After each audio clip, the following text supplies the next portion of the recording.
Hello and welcome everybody to the Credit Connection. I am Sarah Cooke, your host. I am here today with Elizabeth Osborne. Welcome. Thank you for having me. Thank you for joining us. Elizabeth joins us from Great Lakes Credit Union. She is the COO there.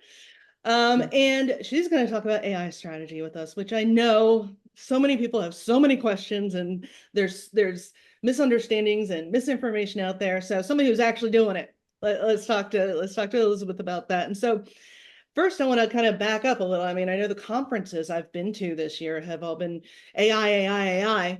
That's like every other word you hear walking down the hallway. But it does feel like there's a lot of misconceptions about it, or misunderstandings, or just the fact that it's a buzzword and we don't really know the practical reasons why we would want to have an AI strategy. So my first question for you is, what is AI strategy? Yes, happy to share. So I've had a lot of discussions on this in the past, and I'm going to share with you what I've heard and then also our approach. So I've heard a lot of credit unions have taken the approach of kind of tying it into your technology strategy, right? AI is a technology, kind of makes sense starting there. A lot of people are standing up a separate AI strategy.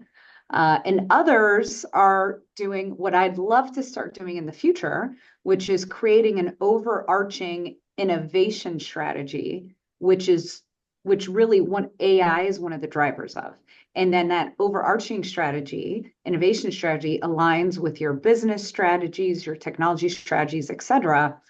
So that helps to ensure it's broad enough where it's not just one area, because it shouldn't just be in your technology department. There's so many benefits across the organization, both for your employees and your members. By having a broader approach like that, you can ensure that actually occurs.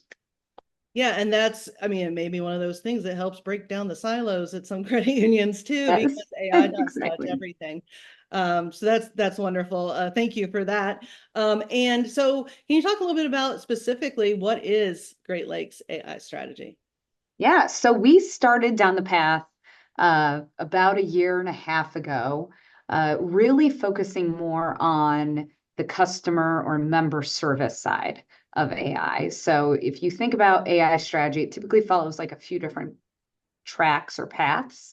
You have the member service, you have fraud detection or deterrence, and then you also have lending decisioning. And actually, you could say there's a fourth too, which is more the RPA. AI is such a broad term, as you and I were discussing earlier, more the automation and efficiency side. So for Great Lakes Credit Union, we started more on the member service. There was such a need. Our members were kind of struggling to get us on the phone and to get the right level of support. And so we identified that member service is a channel where by incorporating AI in a solution with that, we could reach more members more effectively and at the times they need help. So 24/7, which is a great benefit. Mm-hmm. Absolutely. And I love that you mentioned too the RPA, because the chat GPT, Yeah. the member facing side gets so much attention, but those efficiencies, they may be less sexy, but certainly just as important, if not more important. They're the foundation for everything else. Very. And how are you all doing that piece of it yet? We are, yes. So we actually started with Microsoft Power Automate. So a great RPA solution out there. There's a lot of different free open source softwares that you can leverage, but Power Automate, we've been able to apply to a few different areas that tie into that member service. So help streamline receipt of information and then the output of it. Also helps to alleviate some manual efforts for my deposit operations team, which reduces errors and then frees them up so they can spend time on stuff that we really need them to focus on, more the service side and doing some of the cool things we're doing at GLCU instead of data input and verification. So that's was how we started. We're expanding that. It's part of our ongoing strategy, our ongoing AI strategy, to continue to identify areas in which RPA automation can help do just that, streamline, automate, and ensure it's more accurate. And especially, right now, income's a little bit snug. Those margins are a little tight. Being Yes. more efficient certainly can't hurt. Yes. So you guys started integrating your AI into online and mobile banking a couple years ago with the chat bots. Mhm. And from what I understand, last year you guys introduced an AI assistant who's got a name, Olive. Yes, Olive. Yep. That first, how'd you come up with Olive? That's the first question. Yeah. So Olive, we actually engaged staff across the organization. We did a survey. We're like, hey, we have this really cool conversational AI agent who's going to help assist our members, but we need your help to figure out a name. So we sent out a survey. We got a ton of responses. They varied a bit. Some were, like a GLCU bot. Others were a name like Olive. Lily was another one we looked at. And then it took some back and forth between myself, Steve Bugg, our CEO, and Patrick Bassler, our CXO.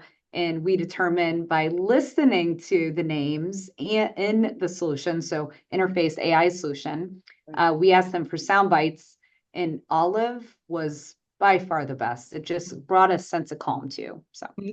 we Yeah, picked that's Olive. definitely what you want with members Yep. who are, dealing with, financial situations. Yes. And so, Olive is kind of next gen, if you, I guess, allows for natural language conversations, a little less robotic. I mean, can you talk a little bit more about the advantages of that? Yeah, absolutely. So where we started with Olive and where we're at now is quite different. The beauty of Gen AI, so generative AI using LLM, is that she's constantly learning and becoming smarter. And so we're finding that her response and interaction with members is becoming smoother. It's still clearly not a human. All right, and that's okay. All right, because Olive is works 24/7, so I don't know any human that can do that. She's Nor very wants productive. to. Yeah, exactly. We all, want to sleep and, take breaks. PTO is important. So Olive is constantly getting better. But we're seeing just of recent, since we upgraded the platform to a new version of Gen AI earlier this summer, and really seeing some of those responses. And just she's answering more. She's able to assist a little more. So that's been a huge benefit for our members too. Hmm. And you mentioned LLM. I just want to make sure large language model. Correct. Thank you. I want to make sure everybody knows all the terminologies and stuff, and just explain that a little bit if you would quickly. Yeah, absolutely. So large language model is really about gathering information and learning from that, right? And so there's different variations out there, but for that, our use of it is a little different because we you'll see some like OpenAI, for example, like Chat GPT is tied to the entire internet, right? So they took a download of the internet. It does this often, right? And kind of learns from it. For Olive, she's a little more segmented, where she has access to our core. And so our core, through use of very predefined channels and information that are fed into her, she then learns that. And so it's a bit more structured than what you'd see for some of these more open models that are out there. So it does vary. It really depends on some of the guardrails and controls that you implement when you introduce a solution like that. Hmm. And so, before we get on to the benefits, I would like to talk about the guardrails. What were you all considering, and what did you land on? Yeah, so we wanted to make sure one is that, and I think this is important when any financial institution is vetting partners, is that you go through a very structured, well-defined process. So you utilizing our vendor management process and treating AI as a critical vendor ensures that you have the appropriate checks and balances. For us, it was also important that one guardrail is that is more the reputational risk. One concern I had is I wanted to ensure that Olive isn't going to, have a conversation with a member and say something inappropriate or incorrect, right? So guardrails by limiting the data sets, the types of information provided, thorough monitoring and QA constantly for that solution, just like you would hold any employee accountable to the conversations they're having with a member. We do that with Olive. And so those guardrails are key to her success. It's not like a plug and go and you just kind of forget about it. This is something that you have to really keep a close eye on, both in that initial due diligence before you pick a partner, and then ongoing maintenance and support and monitoring to ensure that the AI solution is meeting the needs and is performing at the level of what you would expect for any member-facing employee. Mm-hmm. And who is the partner you've used? So we use Interface AI. Okay. So Shri, their CEO, he's so visionary. He's been a fabulous partner to work with. We vetted quite a few different partners and competitors in that market. At the point of time, I'm not as close to the competitors now, so I can't speak to current, but at that point in time, Interface AI was well ahead with the development of this particular model. And I like that it was also included a chat feature if that's something we would like to switch over sometime in the future. Currently, we use chat through a different provider. But with Interface AI, the conversational agent, that virtual assistant, was well beyond, and the data segments that were available to us more out of the box, meaning we did not have to really configure too much. We were able to integrate it into our core, refine it to ensure that the responses are on brand and meet GLCU's needs, and then testing it because of that and the well-established nature of their solution. We were able to stand it up in 7 weeks, which is Wow. Yeah. unheard of. Yeah. And who's your core to? Just so people know. We are Jack Henry Scimitar clients. We're one of their first 100, so we've been on that a long time. They're great partners, and it was very easy to turn that on with Interface AI.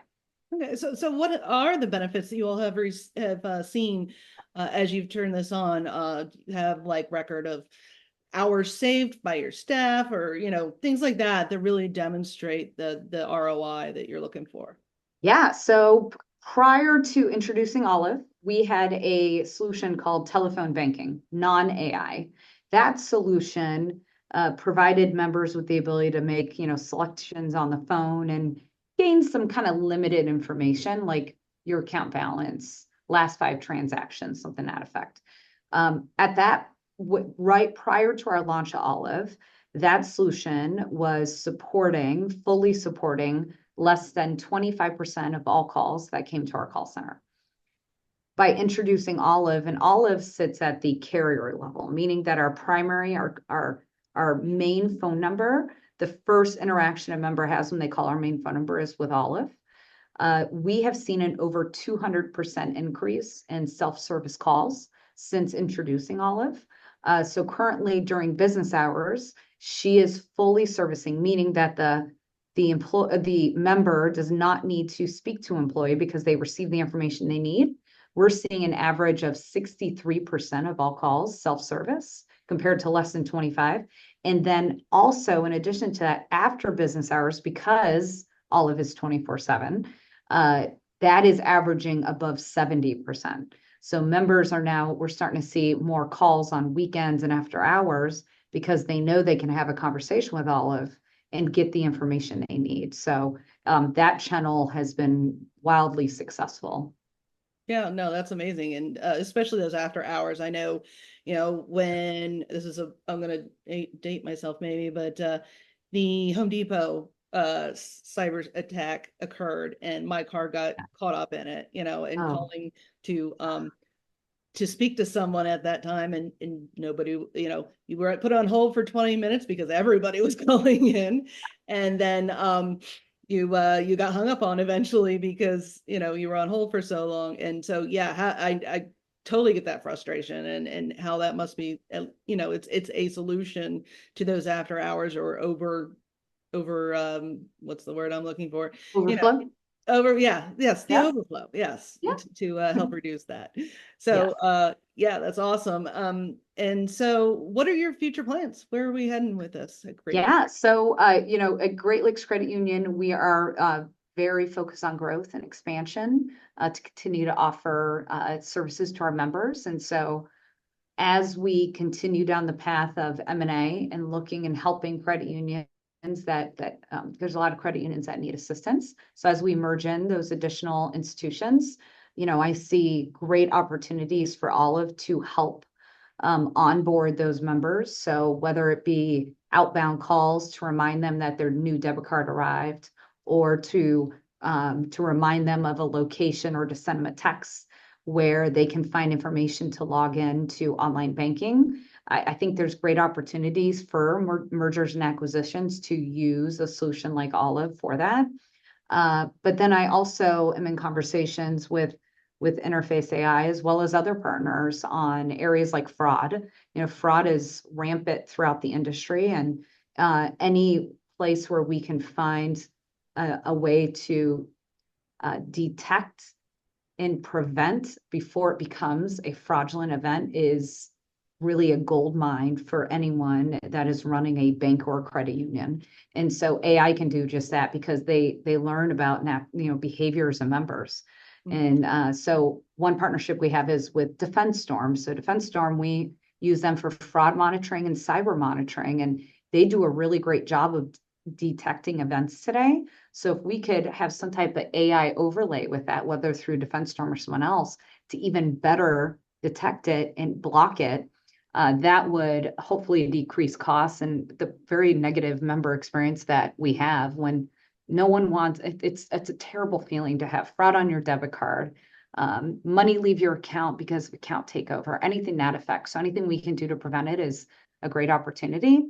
And then we're also continuing down the path of looking on how we can lend beyond the credit score.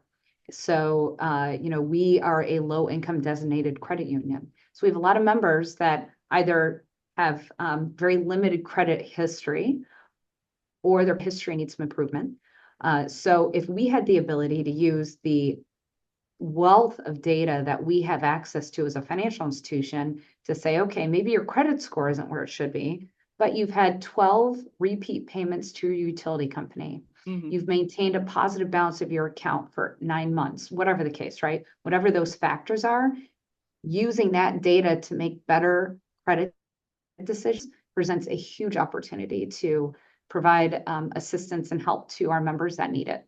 So Yeah, we plan to continue down that path. that's excellent. Yeah, the more we can help more members, especially those who really need it, truly need it, Yes. it is a really good way to serve the mission of credit union movement. So, what are some of the best practice recommendations you would have for other credit unions who might be looking to enhance their AI initiatives? Yeah. So I'd say, all of us are in strategic planning right now. Some have already finished. Good for you. We're in the heat of it right now. And so I would take a hard look at your strategy and say, okay, is there an opportunity to introduce AI to provide an even better service to our members? I really feel strongly that if credit unions and all financial institutions do not adopt AI in some way, you will get left behind, because this is the future. It's really about where does it fit best for your institution? If accuracy and efficiencies is a huge opportunity for you because of staffing or hiring the right talent, then RPA is probably a great way to get started. And so I'd say just kind of look at what's out, partners that are out there. There's so many great solutions. Do your due diligence and really identify what are those top strategies that AI can help us propel forward. Mhm. That would be my best advice. And then just make sure, talk to other credit unions. That's the beauty of our industry. We're so open to talking to each other. I came from banking, and I love banking, but that was not the case. It was like, publicly traded, can't really Right. share secret sauce. Credit unions, we are so open to share information. So leverage those contacts and connections. I talk to credit unions all the time about AI and Mhm. different solutions that are out there. So I encourage you to do that. We learn best from each other, and that will help propel the industry. Yep, love it. Especially the cooperative nature. And Yes. so, yeah, with that, I'll let you have the final words. What are your final thoughts for our audience today as we talk Yes. to all about AI? So I have a very cool announcement. So Olive is now bilingual as of this Oh, week. So awesome. she speaks Spanish. And so we're in the Chicagoland market, very large Hispanic population. Mhm. And Olive is now able to have a conversation with that portion of our membership base that it's in their preferred language. So I'm really excited to start seeing some data and see that adoption occur. It'll take some time because, got to get the word out, and members may not know that Olive can speak to them in Spanish. So I'm really excited to introduce that, and also to continue to look at other ways to expand different languages that would meet our members' needs. So I would say that's the best news we have at Great Lakes Credit Union right now. That's Just excellent. Yeah. keep an open mind. Talk to your regulators. The NCUA is very open. They will partner with you. So don't be afraid to pick up the phone, send an email, and ask a question on, hey, I'm looking at this option. What should I be concerned with? So keep that open line of communication, but don't be afraid to make a connection and find that best solution for your organization. Awesome. Thank you so much, Elizabeth. I appreciate your time today. Yes, thank you for having me.